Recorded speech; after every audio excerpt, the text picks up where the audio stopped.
अस्सलाम वालेकुम दोस्तों, उर्दू दास्तान चैनल पर खुश आमदीद। आइए सुनते हैं दश्ते जुनून किस्त नंबर 45। मुअज़्ज़िज़ सामीन, आपसे उम्मीद की जाती है कि वीडियो को लाइक करें और चैनल को सब्सक्राइब भी कर दें, शुक्रिया। मित्रों, पिंडत ने हजूम को मुखातिब करते हुए कहा, मैंने तुम लोगों को पहले ही खबरदार कर दिया था कि इन मुसलमान लड़कियों को गाँव से निकाल दो, वरना इस गाँव पर भगवान का ऐसा अताब नाजिल होगा कि यह कुछ नहीं बचेगा। मगर तुम लोगों ने मेरी बात नहीं मानी और उसका नतीजा देख लिया। रघुमल भगवान के इताब का पहला शिकार है, इसके बाद किसी और की बारी आएगी। अब भी वक्त है, इन लड़कियों को गांव से निकाल दो। तुम लोगों ने जो गुनाह किया है इसका उपाय हो सकता है। रघुमल की मौत में इन मुसलमान लड़कियों का कोई दोष नहीं है, मुखिया ने जवाब दिया। रघुमल की हालत बता रही कि किसी दरिंदे का शिकार हुआ है, हो सकता है किसी जरूरत के तहत रेगिस्तान की तरफ गया हो और खूंखार भेड़ियों के गोलने से घेर लिया हो। इसके लिए किसी को निर्दोष करार नहीं दिया जा सकता। भेड़िए अपने पंजे और दांतों से किसी का जिस्म तो उधेड़ सकते हैं, मगर जुबान नहीं काट सकते, और रघुमल की जुबान भी कटी हुई है, पंडित ने कहा। तो फिर यही कहा जा सकता है इसे किसी ने कत्ल किया है। मगर गांव में रघुमल का दुश्मन कौन हो सकता है? मुखिया ने जवाब दिया। रघुमल का कोई दुश्मन नहीं था। ये पंडित हरिराम ने इसकी बात काट दी। वो मूर्ख कौन थे जो कल शाम मोटर पर शहर से तुम्हारे पास आए थे और रात मंदिर में तुम्हारे पास गुजारने के बाद सुबह सवेरे वापस चले गए थे? वो मेरे मित्र थे। क्या तुम उन पर शुबा कर रहे हो हरिराम? पंडित रामनाथ ने हरिराम की तरफ घूम गया। इसकी आंखें पहले से ज्यादा सुर्ख हो गई थी। हाँ, हरिराम ने जुर्रत से काम लेते हुए जवाब दिया, क्योंकि रेगिस्तान में जहाँ रघुमल की लाश पड़ी हुई मिली थी वहाँ मोटर के पहियों के निशान भी थे और आसपास खून का एक कतरा तक नहीं था, जिसका एक ही मतलब हो सकता है कि रघुमल को किसी और जगह कत्ल करके लाश इस जगह फेंक दी गई थी। अगर रघुमल को भेड़ियों ने नोचा होता तो आसपास खून जरूर बिखरा होता। हरिराम, पंडित रामनाथ धाड़ा, तुम मुझ पर शुबा करके भगवान के गज़ब को ललकार रहे हो। क्या तुम नहीं जानते कि पंडित और स्वामी भगवान का अवतार होते हैं? पंडित जी, मुखिया ने कहा, तुम क्यों गुस्सा करते हो? फिर मेरी समझ में नहीं आता कि तुम इन मुसलमान लड़कियों के दुश्मन क्यों हो गए हो। वो रेगिस्तान में भटकती हुई इस तरफ आ गई हैं, इनके पैर जख्मी हैं, ठीक हो जाएंगी तो खुद ही कहीं चली जाएंगी। घर आए हुए मेहमान को निकाल देना हम राजपूतों की रवायत के खिलाफ है। वो मुसलमान लड़कियां इस गाँव के लिए भगवान का अजाब बन जाएगी। पंडित रामनाथ गुस्से में पैर पटकता वहां से चला गया। उसी रोज शाम से पहले रघुमल का क्रियाक्रम कर दिया गया। शमशान से वापस आने के बाद लोग चौपाल में बैठे रघुमल की पुरस्कार मौत के बारे में बातें करते रहे। इसके 2 दिन बाद तक कोई और खास वाकया नमूदार नहीं हुआ। नैला और सस्सी के पैरों की छालों के जख्म बड़ी हद तक ठीक हो रहे थे और अब वो आयशा के मकान के सेल में थोड़ा बहुत चलने भी लगी थी। 5वें दिन एक और पुरस्कार वाकया पेश आया। रात को न जाने किस वक्त हरिराम के मवेशी वाले बाड़े में आग लग गई थी और सारे मवेशी जलकर मर गए थे। मवेशियों के अलावा और भी नुकसान हुआ था। हरिराम की भी गांव में किसी से दुश्मनी नहीं थी। पंडित रामनाथ को एक बार फिर गांव के लोगों को वरगलाने का मौका मिल गया। पहले रघुमल की पुरस्कार मौत और फिर हरिराम के बारे में ये पुरस्कार आतिशज़दगी।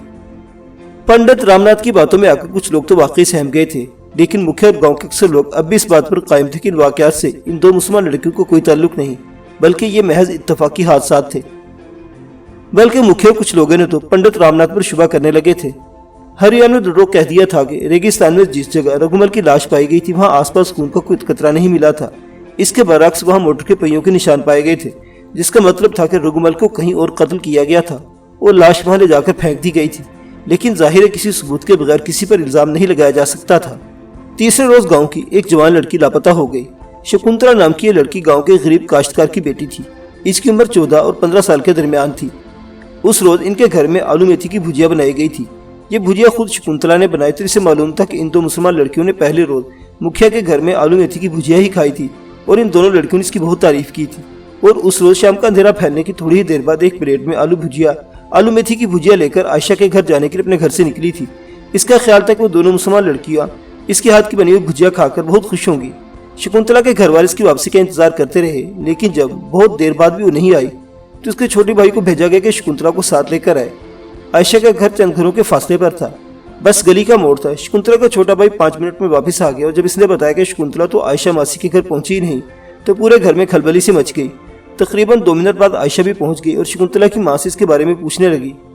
आयशा बहन, वो तो तुम्हारे घर गई थी इन मुसलमान लड़कियों को अपने हाथ की बनाई हुई आलू की मेथी की भुजिया लेकर। शकुंतला की माँ ने जवाब दिया। पूरे गाँव में ढूंढियां पड़ गई। एक एक के घर से कई मरतबा शकुंतला के बारे में पूछा गया। बहुत से लोग खेतों और रेगिस्तान की तरफ निकल गए। हर एक ने जलती हुई मिशलें उठा रखी थी। किसी के हाथ में लाठी, किसी के पास कुल्हाड़ी। खेतों में और रेगिस्तान में दूर दूर तक देख लिया गया, लेकिन शकुंतला का कोई सुराग नहीं मिला। बाज लोग अब वाकई सहम गए थे और दबे लफ्जों में इन दोनों मुसलमान लड़कियों को मुर्द इल्जाम ठहराने लगे। जिन की आमद के बाद ही पुलिसवार वाक़यात रूनुमा होना शुरू हुए थे और इस गांव का सुकूत गारत होकर रह गया था। मुखिया और 3-4 आदमी आयशा के घर आए। सस्सी और नैला सहमी भी बैठी थी। इन दोनों लोगों को उठाकर रेगिस्तान में फेंक दो, एक आदमी ने बिफरे हुए लहजे में कहा। जब से मनहूस लड़कियां यहाँ आई हैं उस दिन से हम पर आफतें नाजिल होना शुरू हो गई हैं। नहीं, मुखिया ने कहा, कोई मेहमान मनहूस नहीं होता। अगर हमारे गांव में ही कोई गड़बड़ हो रही है तो इसमें इन बेचारी लोंडियों का क्या दोष। खबरदार, अगर किसी ने इन लोंडियों के बारे में कुछ कहा तो मुझसे बुरा कोई नहीं होगा। मुखिया के लहजे में रोब दबदबा था। किसी को इसके सामने बोलने की हिम्मत नहीं हो सकी थी। वो सभी जानते थे कि मुखिया ने आज तक कोई गलत बात नहीं कही थी। इसके फैसले भी हमेशा दुरुस्त हुआ करते थे। वो इस गांव का सरबराह था और गांव वाले के लड़ाई झगड़े और दीगर मामलात के फैसले भी वही किया करता था और कभी किसी को कोई एतराज नहीं हुआ था। अरे पंडित जी को किसी ने देखा? एक आदमी ने कहा। वो तो ऐसे मामला में हमेशा आगे रहता है, पर आज वो दिखाई नहीं दिया। मेरा ख्याल है मंदिर में होगा, चलो जरा इससे पूछ ले, मुखिया ने कहा। अगर आप लोग इजाजत दे तो मैं भी साथ चलूँ आपके, नाला ने मुखिया की तरफ देखते हुए कहा और फिर बारी बारी दूसरों के चेहरों का जायजा लेने लगी। ये एक अच्छी बात होगी अगर तुम चल सको तो, मुखिया ने कहा। मैं अब चल सकती हूँ, नैला कहती हुई चारपाई से उतरकर जमीन पर खड़ी हो गई। इसने आयशा के स्लीपर पहने, इसकी ओढ़नी लेकर ओढ़ी और इन लोगों के साथ आयशा के मकान से बाहर आ गई। मंदिर गांव से बाहर था। 2 आदमी मिशले उठाए आगे आगे चल रहे थे। रात का अगरचे तकरीबन आधी बीत चुकी थी, लेकिन गांव के लोग अब भी जाग रहे थे। कुछ लोग चौपाल के सामने जमा थे, वो भी उनके साथ हो लिए। इन सबको हैरत थी कि अब तक इन्हें पंडित रामनाथ का ख्याल क्यों नहीं आया था। हालांकि जब से मुसलमान लड़कियां इस गांव में आई थी, पंडित ऐसे मामलों में हमेशा आगे आगे रहा करता था। इन लड़कियों के खिलाफ बोलने का कोई मौका इसने कभी हाथ से नहीं गंवाया था। आबादी के लिहाज से ये मंदिर ज्यादा बड़ा नहीं था। मंदिर के दरवाजे की सीढ़ियां चढ़ते हुए ठुठक कर रुक गए। मुखिया का पैर सीढ़ी पर किसी चीज पर पड़कर फिसला और वो गिरते गिरते बचा। एक आदमी ने झुककर मिशल की रोशनी में देखा और फिर सीधा हो गया। ये तो आलू मेथी की भुजिया है, वो बोला। आलू मेथी की भुजिया? शकुंतला का बाप करमचंद बोला। ये भुजिया ही लेकर तो मेरी बेटी घर से निकली थी, लेकिन वो तो आयशा के घर गई थी। अभी पता चल जाएगा, मेरे साथ हो, मुखिया बोला। वो लोग मंदिर में दाखिल हो गए। मंदिर में देवी के मुजस्मे के करीब ताकचे में आमतौर पर रात भर दिया जलता रहता था, लेकिन आज दिया रोशन नहीं था। दूसरे लोगों के साथ मंदिर में दाखिल होते ही नाला पर अजीब सी कैफियत तारी थी। इसने मंदिर सिर्फ इन फिल्मों में देखे थे और आज पहली मर्तबा इन अजीबोगरीब हालात में मंदिर में दाखिल हो रही थी, तो इसके पूरे जिस्म पर सनसनी की कैफियत तारी हो रही थी। वो लोग मंडत के बड़े कमरे से निकलकर पिछली तरफ आ गए। ये मंदिर के पंडित का रहायशी हिस्सा था, यहाँ भी तारीकी थी। ठाकुर ने पंडित जी को 1-2 आवाजें दी, मगर कोई जवाब नहीं मिला। वो कमरे में दाखिल हो गए। कमरे के अंदर दरवाजे के करीब ही कोई कपड़ा पड़ा हुआ था। एक आदमी ने झुककर वो कपड़ा उठा लिया। दूसरे ही लम्हे करमचंद ने वो कपड़ा इसके हाथ से छीन लिया। ये मेरी बेटी शकुंतला की चुंदरी है, करमचंद चीखा। जब वो घर से निकली थी तो इसने यही चुनरी ओढ़ रखी थी। देख लिया भाइयों, मुखिया ने कहा। अब तो ये सबूत मिल गया कि इस गांव में जो पुलिसवार वाक़यात रूनुमा हुए, इनमें इन मुसलमान लड़कियों को कोई दोष नहीं। ये सब कुछ इसी पंडित रामनाथ का किया धरा है। मुझे इस पर पहले ही शुबा था। इसका मतलब है कि रघुमल को भी इसी ने मारा था, एक आदमी बोला। हाँ, और हरि राम के तबीले में आग भी इसी ने लगाई होगी, दूसरे ने कहा। वो लोग पंडित रामनाथ के कमरे का जायजा लेने लगे। हर चीज उलट पलट थी। साफ जाहिर होता था कि वो बड़ी उजलत में यहाँ से निकला है। चलो इस राक्षस को तलाश करें, हम इसे जिंदा नहीं छोड़ेंगे, एक आदमी बोला। बेकार है, मुखिया ने कहा। वो अब इस गांव में नहीं मिलेगा। अब तक तो वो बहुत दूर जा चुका होगा, मेरे साथ आओ। वो लोग मंदिर से निकल आए। शकुंतला का बाप करमचंद फूट फूट कर रो रहा था। चुंदरी को इसने दोनों हाथों में समेट रखा था। घबराओ नहीं करमचंद, मुखिया ने तसल्ली दी। भगवान ने चाहा तो हम तुम्हारी बेटी को जिंदा तलाश कर लेंगे। गांव के चौक में आकर वो लोग कुछ देर तक वहीं खड़े रहे। फिर एक एक दो करके अपने घरों को जाने लगे। मुखिया नैला को लेकर आयशा के घर आ गया। क्या हुआ मुखिया चाचा, कुछ पता चला? आयशा ने पूछा। हाँ पता चल गया, मुखिया ने जवाब दिया। कहाँ है शकुंतला, ठीक तो है ना? आयशा ने दूसरा सवाल किया। इसे पंडित रामनाथ ले गया है। मैं पहले ही कहता था कि वो इंसान नहीं शैतान है, लेकिन हम इसे ऐसा सबक सिखाएंगे कि वो याद रखेगा, मुखिया ने कहा। इस शैतान को जल्दी तलाश करें मुखिया चाचा, ऐसा न हो शकुंतला को कोई नुकसान पहुंचा दे, आयशा ने कहा। नहीं, मुखिया ने चारपाई बैठते हुए जवाब दिया। मेरे ख्याल में शकुंतला को कम से कम 2 दिन तक कोई खतरा नहीं है।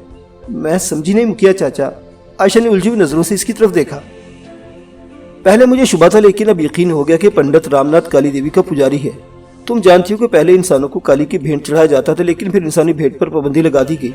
मगर काली के मानने वालों को एक ऐसा गिरोह भी है जो अब भी काली के चरणों पर इंसानों की भेंट देता है।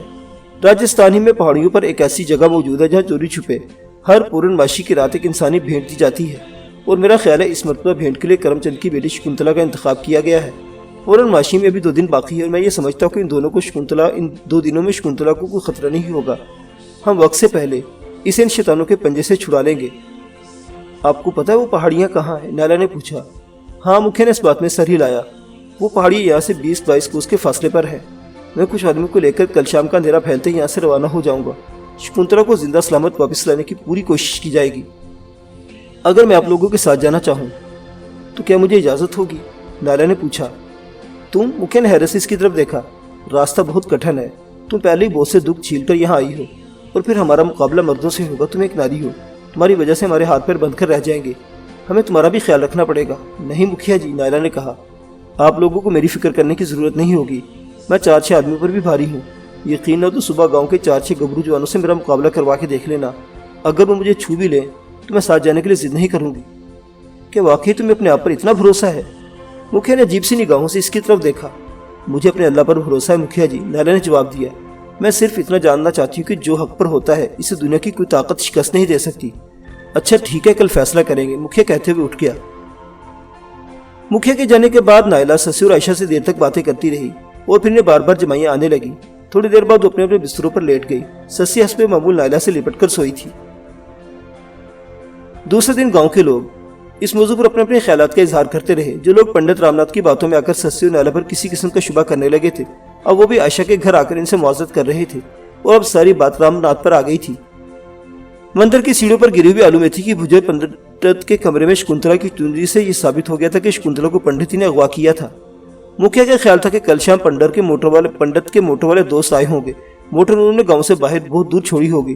पंडित या इसका कोई चेला शकुंतला को किसी तरह वर्गलाकर मंदिर तक लाया होगा। मंदिर के करीब पहुंचकर शकुंतला को किसी किस्म का शुबा हो गया होगा जिस पर इसने वापस जाने की कोशिश की होगी, मगर इसे जबरदस्ती दबोच लिया गया और भुजावली पर्यटक से हाथ से गिर गई। वो लोग इसे मंदिर में ले आए थे। यह शकुंतला ने मुजाहमत की होगी। इसे बेहोश करके या मुंह पर कपड़ा बांधकर ले जाया गया होगा। मुखिया ने गांव के किसी आदमी पर इसी शुबे का इजहार नहीं किया था कि शकुंतला को कहां ले जाया गया होगा, लेकिन इसने 6 ऐसे आदमी तैयार कर लिए थे जो गांव की किसी लड़की की इज्जत जान बचाने के अपनी जान तक बाजी लगा सकते थे। यूं तो गांव का हर शख्स आ जाने को तैयार था, मगर मुखिया ने सिर्फ 6 आदमियों का ही इंतखाब किया था। 7वीं नायला और 8वां वो खुद था। इन लोगों के पास मुख्तलिफ किस्म के हथियार थे।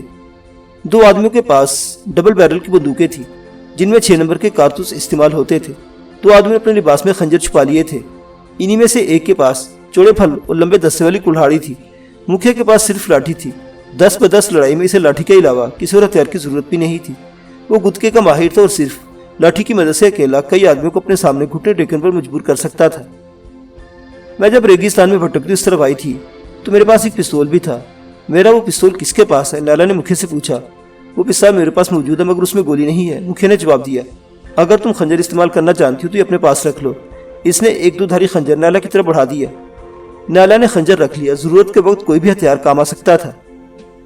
उस रोज शाम का अंधेरा फैलते ही ये पार्टी गांव से रवाना हो गई। वो तकरीबन 2 मील तक घुतारों की तरफ जाने वाले कच्चे रास्ते पर चलते रहे, फिर दाईं तरफ रेगिस्तान में मुड़ गए। तारीकी गहरी होती जा रही थी। कोई बाकायदा रास्ता नहीं था। रेगिस्तान में भटकने का अंदेशा हो सकता था, मगर रेगिस्तान में रहने वाले लोग खूब अच्छी तरह जानते थे कि इन्हें किस तरफ जाना है। मुखिया भी तारीक रात में आसमान पर चमकते हुए सितारों से अपने रास्ते का तयन कर रहा था। हमें कितनी दूर जाना होगा मुखिया चाचा? नायला ने पूछा। 20-22 कोस का फासला है, मुखिया ने जवाब दिया।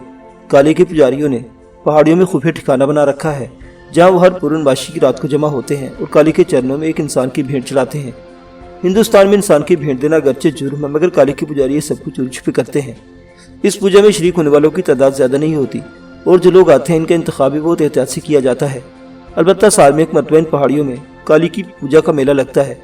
उस वक्त सैकड़ों लोग यहाँ जमा होते हैं और बज़ाहिर बकरी की भेंट दी जाती है, मगर उस वक्त भी कम अज कम 3 इंसानों को काली के चरणों में मौत के घाट उतार दिया जाता है। मुखिया की बातें सुनकर नायला के जिस्म में सनसनी की लहर से दौड़ रही थी। हिंदुस्तान बड़ा पुरस्कार मुल्क था। मंदिरों और पंडितों के बारे में इसने बड़ी पुरस्कार दास्तानें सुन रखी थी। काली देवी के बारे में भी इसने बहुत कुछ सुन रखा था। काली के पुजारी गालिबन सबसे ज्यादा इंतहा पसंद वाकई हुए थे, जो अपनी देवी को खुश रखने के लिए इसके कदमों पर इंसानों का खून बहाते थे। नायला ये सोच सोचकर कुछ अजीब सा महसूस कर रही थी कि इसने किताबों में जो कुछ पढ़ा या सुना था आज वो अपनी आंखों से देखने जा रही थी। इसे इस बात का भी बखूबी अंदाजा था कि वो मौत के मुंह में जा रही है। इस किस्म की कोई तकरीब देखना और बात थी और इसमें मुदाखलत करना दूसरी बात। वो लोग शकुंतला को काली देवी के पुजारियों के चंगुल से छुड़ाने जा रहे थे। ये गोया ऐसे था जैसे शेरों के किचार में घुसकर इनके मुंह से शिकार छीनने की कोशिश की जाए।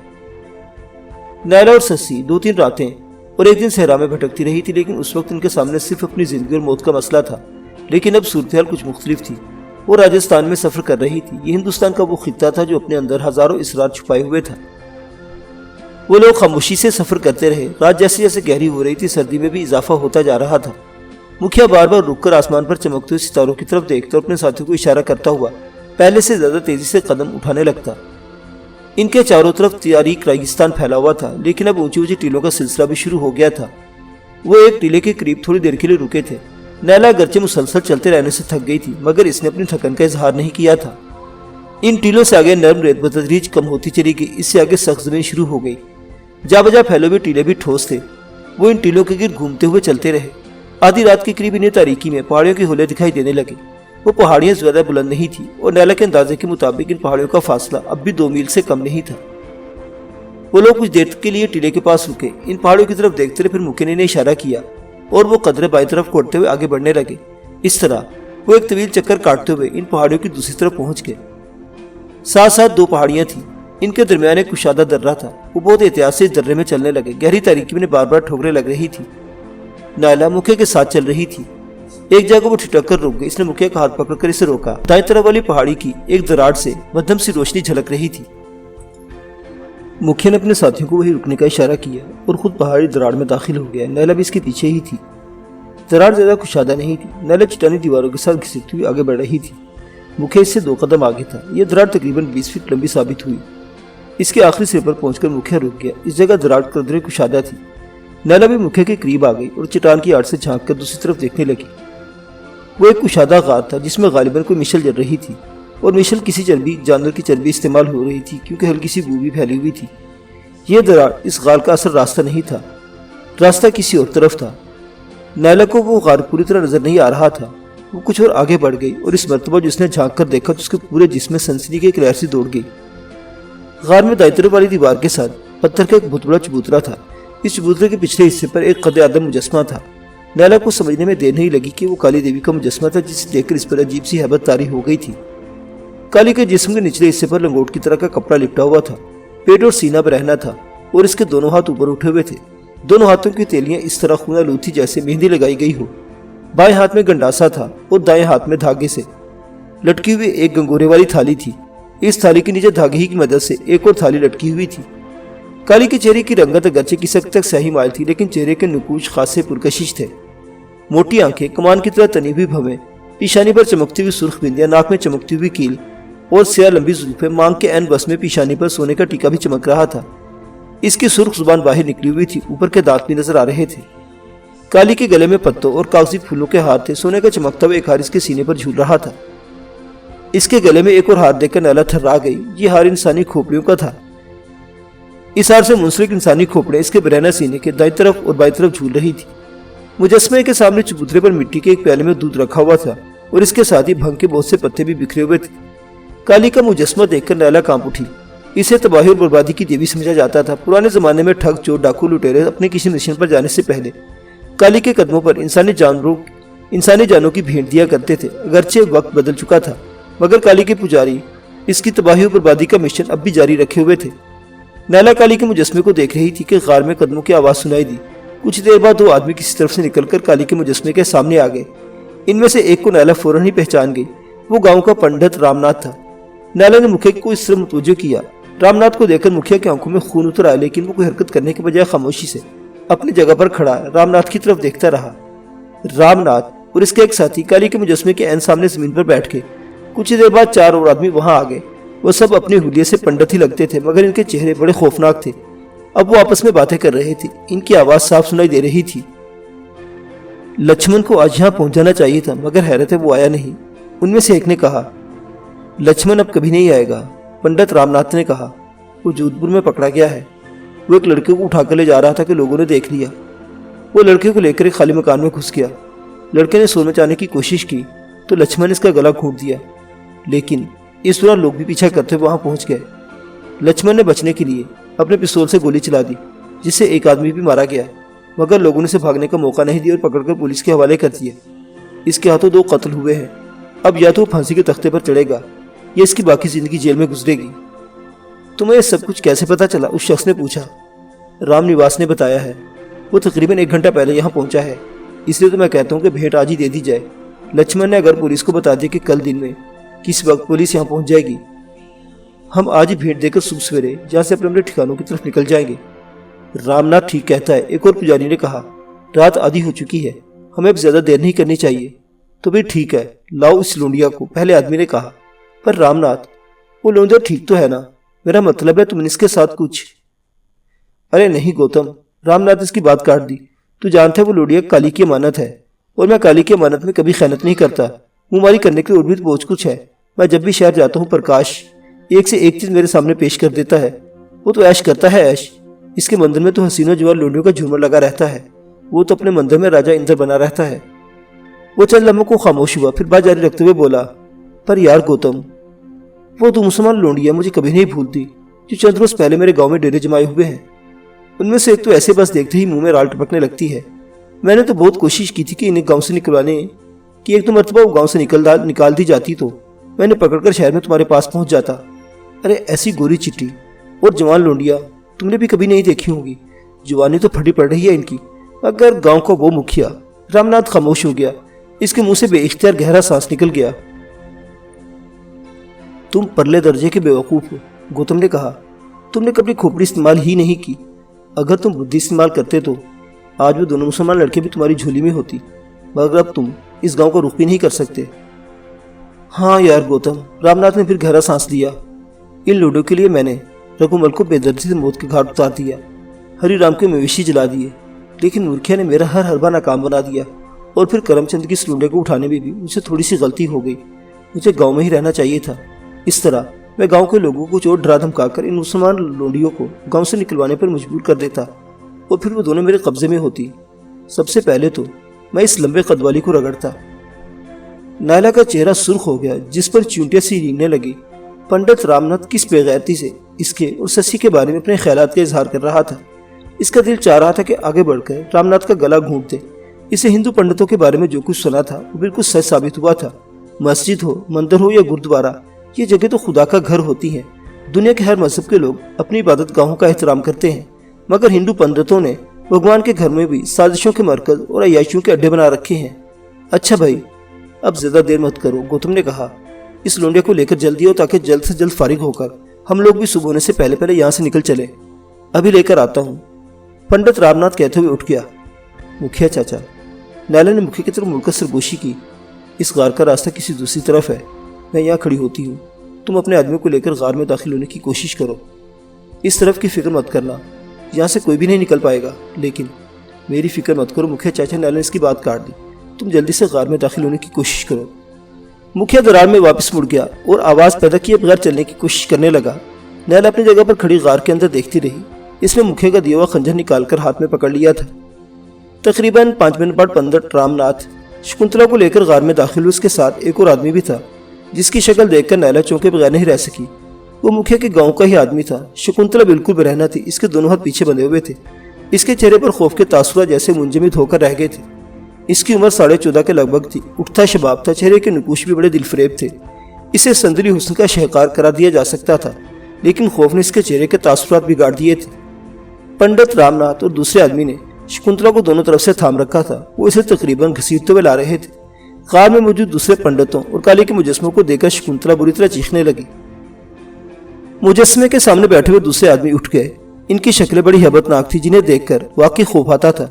उनमें से एक आदमी काली के मुजस्मे के पीछे चला गया। सिर्फ 1 मिनट बाद वो वापस आया। उसके हाथ में चौड़े फल का एक लंबा सा तेगा था। वो एक हाथ में तेगा पकड़े, दूसरे हाथ के अंगूठे से इसकी धार आजमाने लगा। फिर अपनी उंगली धार पर फेरी। उंगली पर चिरका सा लगा। खून के चंद छींटे बह निकले। इसने उंगली से निकलने वाले खून के पहले चंद कतरे काली के मुजस्मे पर छिड़क दिए और फिर उंगली से बहने वाले खून से शकुंतला की पेशानी पर कोई निशान बनाने लगा। शकुंतला के मुंह से एक बार फिर चीख निकल गई। इसकी आंखें खौफ से फटी पड़ रही थी। पंडित रामनाथ और एक दूसरे पंडित ने शकुंतला को पकड़ा और बकरी की तरह काली के मुजस्मे के सामने चबूतरे पर पटक दिया। वो चीखते हुए बुरी तरह टांगे पटक रही थी, साथ साथ वो सर को जोर जोर से झटकी दे रही थी। रामनाथ ने सर के बालों से पकड़कर इस तरह खींचा कि इसका सर चबूतरे के बिल्कुल किनारे पर पहुंच गया, बल्कि इसका सर जरा नीचे हुआ था और इसका गला बिल्कुल नुमाया हो गया। 2 पंडितों ने इसकी टांगे जकड़ी हुई थी। शकुंतला अब चीखने के सिवा कुछ नहीं कर सकती थी। एक पंडित काली के मुजस्मे के सामने खड़े होकर कुछ श्लोक पढ़ने लगा और फिर से तेजे वाले को इशारा किया। नायला का जिस्म पसीने में शराबूर हो रहा था, इसकी बेचैनी बढ़ गई थी। शकुंतला और मौत के दरमियान चंद इंच का फासला रह गया था, लेकिन मुखर के आदमी अभी तक गार में नहीं पहुंचे थे। तेगे वाले काले भजंग पंडित ने नेफिक तेगे को दोनों तरफ से पकड़कर सर से ऊपर उठाया। मिशलों की रोशनी में तेगे का फल चमक रहा था। नायला की दिल की धड़कन तेज हो गई। इसे अपने खंजर की नोक से दाईं तरफ पकड़ लिया। इसने कभी खंजर इस्तेमाल नहीं किया था, लेकिन यह एक बेगुनाह की जिंदगी का सवाल था। वो दरार से निकलकर गार वाले हिस्से में आ गई और अल्लाह का नाम लेकर चीखते हुए खंजर को पूरी कुव्वत से तेगे वाले पंडित की तरफ उछाल दिया। नायला के चीखने से सभी इसकी तरफ घूम गए और फिर यह नायला की खुशकिस्मती थी कि इसका फेंका हुआ खंजर तेगे वाले पंडित की गर्दन में तराजू हो गया और वो चीखता हुआ पीछे गिरा। इसके हाथ में पकड़ा हुआ तेगा भी नीचे गिर गया। पंडित रामनाथ और दूसरे पंडित शकुंतला को छोड़कर उछल पड़े। ये तो वही मुसलमान नारी है गौतम। पंडित रामनाथ चीखा, मगर ये यहाँ कैसे आगे? पकड़ो इसे, जाने ना पाए। चबूतरे पर मचलते हुए शकुंतला नीचे गिर गई थी। वो पंडित नायला की तरफ लपक गए। नायला स्टांस बनाकर खड़ी हो गई। इसने दोनों हाथ मखसूस अंदाज में आगे को निकाल लिए। रुक जाओ। गार में एक कड़कदार आवाज गूंजी। नायला ने बाईं जानिब देखा, वो मुखिया था। इसके साथ इसके दूसरे आदमी थे। गौतम, पंडित रामनाथ चीखा, पकड़ो इनको, ये लोग बचकर न जाने पाए। अगर इनमें से एक भी जिंदा बच निकल गया तो हम में से कोई भी नहीं बचेगा। मुखिया के दो आदमियों के पास बंदूकें थी। एक ने गोली चला दी। वो गोली पंडित रामनाथ के साथ उस आदमी को लगी जिसका ताल्लुक मुखिया के गांव से था। गोली इसके सीने में लगी थी। वो चीखता हुआ ढेर हो गया। मुखिया के दूसरे आदमी को दूसरी गोली चलाने का मौका नहीं मिल सका, ना ही दूसरा आदमी बंदूक इस्तेमाल कर सका। काली के पुजारी बड़ी फुर्ती का मुजाहरा करते हुए इन पर झपट पड़े थे। नायला की तरफ पहले ही दो पुजारी आए थे, लेकिन एक दूसरे तरफ मुतवज्जो हो गया था। अब नायला के मुकाबले पर सिर्फ एक आदमी था। वो लंबे कद का हट्टा कट्टा आदमी था। नायला ने बड़ी फुर्ती से उछलकर इसके सीने पर फ्लैंक की रसीद की। वो पुजारी कराहता हुआ लड़खड़ाकर कई कदम पीछे हटा। नायला ने उछलकर इसकी गर्दन पर एक और किक रसीद कर दी। वो पुजारी बुरी तरह बिलबिला उठा। दूसरी तरफ मुखिया एक और पुजारी की खबर ले रहा था। मुखिया के पास सिर्फ लाठी थी। वो गुदके का माहिर था। वो उछल उछलकर गदके के करतब दिखाता हुआ लाठी से पुजारी की तवाज़ो कर रहा था। लाठी के हर ज़रब पर पुजारी बिलबिला उठता। रामनाथ ने मुखिया के एक आदमी को जमीन पर पटकने के बाद इधर देखा। दोनों पार्टियों का हर शख्स लड़ाई में उलझा हुआ था। पंडित रामनाथ ने मौका से फायदा उठाया और जमीन पर पड़ी हुई शकुंतला को उठाकर गार के अंदरूनी हिस्से की तरफ भागा। इसने शकुंतला को इस तरह उठा रखा था जैसे कोई जवान लड़की नहीं, मामूली सी गुड़िया हो। नायला ने पंडित रामनाथ को शकुंतला को उठाकर गार के अंदरूनी हिस्से की तरफ भागते हुए देख लिया था। इसने अपने हरीफ को 2-3 किक्के रसीद की और फिर कड़ी हथेली का भरपूर वार इसके कंधे पर किया। इस पुजारी को यूं लगा जैसे कि कंधे की हड्डी पर कुल्हाड़े से जोरदार जरब लगाई गई हो। वो बिलबिलाता हुआ ढेर हो गया। नायला गार के अंदरूनी हिस्से की तरफ दौड़ी जहाँ इसने पंडित रामनाथ को जाते देखा था। गार आड़ा तिरछा और खासा तवील था। कई गार दाईं तरफ और बाईं तरफ फैले हुए थे।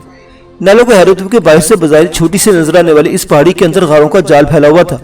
अब वो परेशान हो रही थी कि किस तरफ जाए।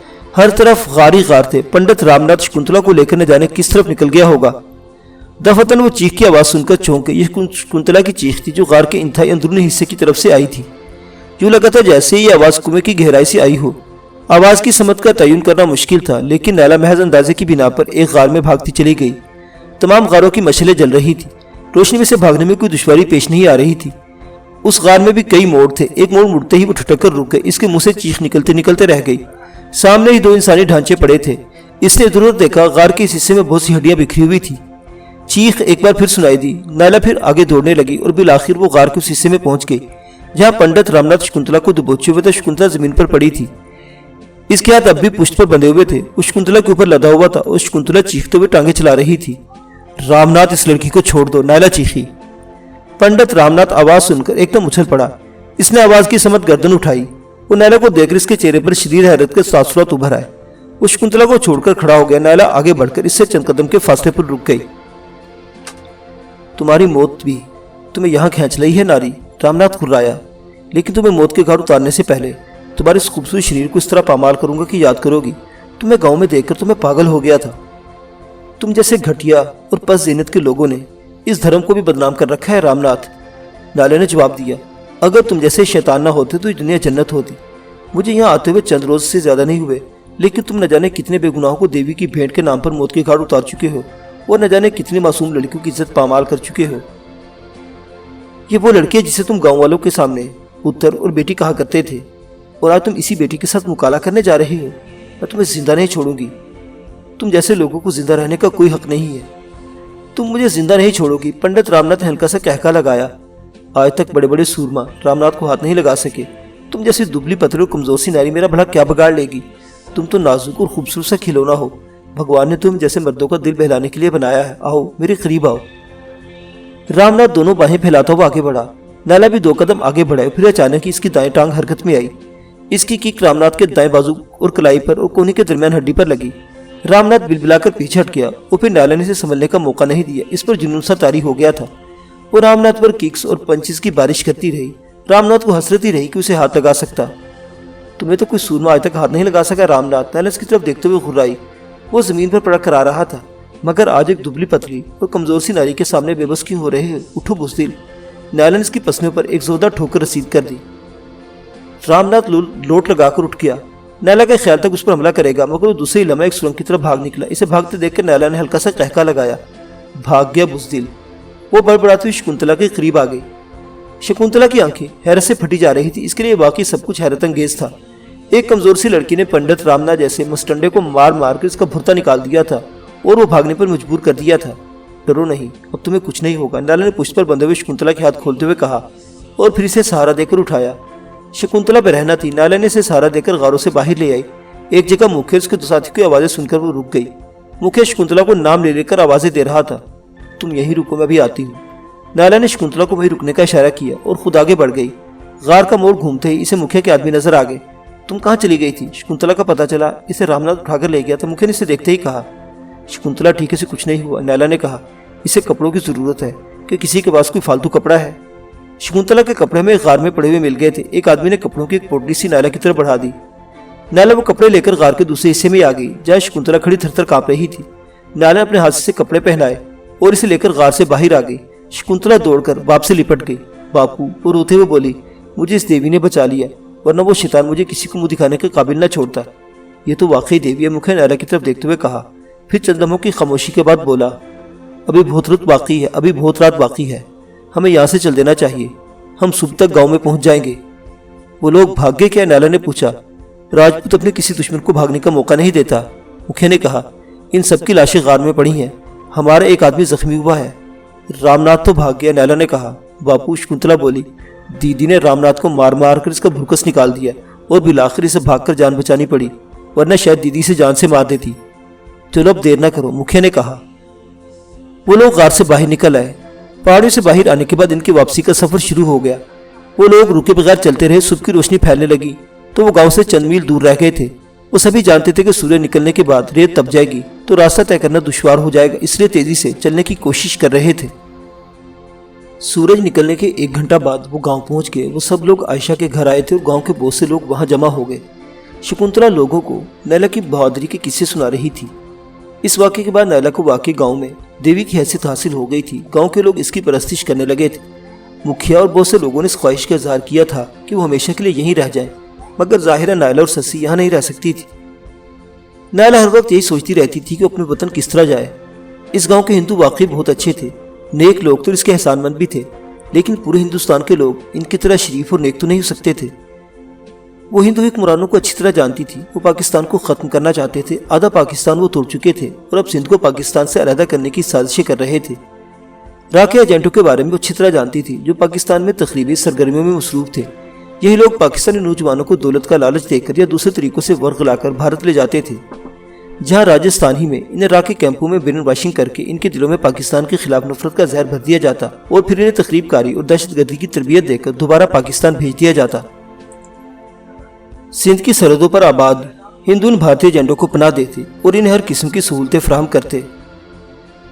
थल का रहने वाला सेठ खटुमल भारतीय एजेंट ही था और वो इन्हें भी इस मकसद से राजस्थान भेजना चाहता था, जहाँ रामगढ़ के कैंप में दोनों की ब्रेन वॉशिंग करके इन्हें तरबियत दी जाती और फिर पाकिस्तान वापस भेज दिया जाता या हिंदुस्तान ही में इनसे कोई काम लिया जाता। नैला ने मुखिया से बात की। इसका ख्याल था कि शायद इस सिलसिले में कोई मदद कर सके और इन्हें किसी तरह सरहद पार करा दे। यह थर का रेगिस्तान है देवी, मुखिया ने कहा। सरहद तो यहाँ से चंद मील दूर है, लेकिन सुना है कि दूसरी तरफ मीलों तक कोई आबादी नहीं है। अगर तुम लोग रास्ता भटक गई तो फिर भूख प्यास से एड़िया रगड़ रगड़ कर मर जाओगी। मगर सुना है स्मगलर भी माल लेकर सरहद पर आते जाते हैं, नैला ने पूछा। हाँ, मुखिया ने सर हिलाया, मगर वो या तो शानगढ़ वाला रास्ता इस्तेमाल करते हैं या शुमाल की तरफ का दूसरा रास्ता। जहाँ से वो सीधे रामगढ़ की तरफ निकल जाते हैं। ये रास्ता कभी इस्तेमाल नहीं हुआ क्योंकि सरहद की दूसरी तरफ मीलों तक कोई आबादी नहीं है। मेरा बेटा 1-2 दिन में शहर से आने वाला है। इससे कहूंगा कि अगर इसका कोई जानने वाला हो तो बात की जाए। नहीं मुखिया चाचा, न्यायालय ने नफी में सर हिलाया। इस तरह हमारे लिए खतरा होगा। अगर तुम हमें शानगढ़ अपने किसी जानने वाले के पास पहुंचा दो तो वहां से हम खुद ही कोशिश करेंगी। अच्छा बेटा, मैं कोई बंदोबस्त करता हूँ, लेकिन तुम्हें 2-3 दिन इंतजार करना पड़ेगा, मुखिया ने जवाब दिया। 2-3 दिन गुजर गए। नैला और सस्सी अब अपने आप में अजीब सी बेचैनी महसूस करने लगी थी। वो जल्द से जल्द यहाँ से निकल जाना चाहती थी क्योंकि नैला को अंदेशा था कि अगर इनकी यहाँ मौजूदगी की इत्तला शहर पहुंच गई तो किसी बड़ी मुसीबत के फंस जाएंगी। नैला को अब सबसे ज्यादा खतरा पंडित रामनाथ की तरफ से था, जो इन चट्टानों से भाग निकला था। वो नहायत घटिया ज़हनियत का मालिक और कीना परवर आदमी था। नैला ने इसे मार मार कर भागने पर मजबूर कर दिया था। नैला ने इसका शिकार छीना था और नैला ने ही काली की भेंट में दखलंदाजी करके शकुंतला को भेंट नहीं चढ़ने दिया था। पंडित रामनाथ खामोश नहीं बैठेगा, वो इससे इंतकाम लेने की कोशिश करेगा और नैला जानती थी कि पंडित का इंतकाम बहुत खौफनाक होगा। नैला का अंदेशा दुरुस्त निकला। चौथे दिन पुलिस की एक जीप गांव पहुंच गई। कई साल बाद पहली मरतबा पुलिस इस गांव आई थी। इन पुलिस वालों में एक सब इंस्पेक्टर, एक हवालदार और 4 कांस्टेबल थे। इनके साथ पंडित रामनाथ भी था, जिसे हथकड़ी लगी हुई थी। इन पुलिस वालों ने मुखिया के मकान पर भी पड़ाव डाला था। गांव के बहुत से लोग वहां जमा हो गए थे। मुखिया जी, सब इंस्पेक्टर ने कहा, पंडित रामनाथ को हमने रामगढ़ में कत्ल के इल्जाम में गिरफ्तार किया था। इसने हमें बताया कि यहाँ 2 मुसलमान लोंडियाँ छुपी हुई हैं। वो लड़के पाकिस्तान की सरहद गैर कानूनी तौर पर अबूर करके आई हैं। वो पाकिस्तान की जासूस भी हो सकती हैं, इसलिए आप लोग इन पाकिस्तानी लड़कियों को हमारे हवाले कर दो। वो दोनों लड़कियां तो देवियां हैं थानेदार जी, वो जासूस कैसे हो सकती हैं? अगर नैला न होती तो वो करमचंद की बेटी को काली की भेंट चढ़ा देते। इस शैतान ने मुखिया ने पंडित की तरफ इशारा किया। गांव के रघुनाथ को कत्ल कर दिया, हरिराम के बाड़े में आग लगाकर मवेशी को जिंदा जला दिया और शकुंतला को अगवा करके चट्टानों में ले गया। जैसे काली की भेंट चढ़ाया जा रहा था कि नैला ने इसे बचा लिया। तुम इन गारों में जाकर देखो, वहाँ इंसानी ढांचों और हड्डियों के ढेर लगे हुए हैं। ये लोग न जाने कितने बेगुनाहों को काली की भेंट चढ़ा चुके हैं। ये राक्षस महज इंतकाम लेने के लिए तुम लोगों को यहाँ ले आया है। मुखिया जी, सब इंस्पेक्टर ने कहा, रामनाथ ने हमें सब कुछ बता दिया है। उस गार से हमें कली के चंद पुजारी की लाशें भी मिली है जो अब लोगों के हाथों मारे गए। वो सब लोग कातिल थे और किसी कातिल को सजा देना सिर्फ कानून का काम है। कोई दूसरा आदमी किसी कातिल को भी कत्ल कर दे तो वो कानून की गिरफ्त में आता है। लेकिन इस गांव से हमें कभी कोई शिकायत नहीं मिली। हम इन खूनी पुजारियों का कत्ल भी माफ़ करने को तैयार हैं, लेकिन उन दोनों पाकिस्तानी लड़कियों को हमारे हवाले करना होगा। वो लोंडिया तो बेगुनाह है थानेदार जी, रास्ता भटक कर इस तरफ आ गई थी। हमने इन्हें पनाह दी। अगर हम इन्हें पुलिस के हवाले कर दें तो ये हम राजपूतों की शान के खिलाफ है। मुखिया जी, थानेदार ने समझाने वाले अंदाज में कहा, हम इन लड़कियों के बारे में मालूमात हासिल करेंगे और अगर वो वाकई बेकसूर हुई तो मैं आपसे वादा करता हूँ, खुद इज्जत और एहतराम के साथ इन्हें यहाँ छोड़ जाऊंगा। इन्हें कोई तकलीफ नहीं होगी। अगर वो चाहें तो इन्हें पाकिस्तान वापसी भेजने का बंदोबस्त भी कर दिया जाएगा। मगर थानेदार जी। कुछ नहीं मुखिया चाचा। यह आवाज़ सुनकर वो सब उस तरफ मुतवज्जो हो गए। वो नायला थी जो दरवाजे में खड़ी थी। आपको पुलिस से दुश्मनी मोल लेने की जरूरत नहीं, हम इनके साथ जाने को तैयार हैं। दुख तकलीफें और मुसीबतों से शायद हमारा मुकद्दर बन चुकी हैं। हमारा अल्लाह मालिक है। आप रामनाथ जैसे शैतानों से होशियार रहें। इस गांव के लोगों ने जिस तरह हमारी मेहमानवाजी की है, हम इसे कभी नहीं भूल सकेंगी। और फिर आधे घंटे बाद नायला और सस्सी पुलिस वालों की अगली सीट पर बैठी हुई थी। सब इंस्पेक्टर दूसरे कांस्टेबल और पंडित रामनाथ के साथ पिछली सीटों पर था। जीप गांव से निकलकर धूल उड़ाती हुई कच्चे रास्ते की तरफ रवाना हो गई। गांव के लोग एक हुजूम की सूरत में खड़े थे। नाला ने मुड़कर देखा और फिर सामने देखने लगी। वो सोच रही थी कि अब देखिए किस्मत इसे क्या तमाशा दिखाती है। मुअज़्ज़िज़ सामीन हज़रात, नायला दुरानी की ये कहानी अभी जारी है। बकिया वाक़ियात अगली किस्त में। देखते रहिए उर्दू दास्तान। अल्लाह हाफिज़।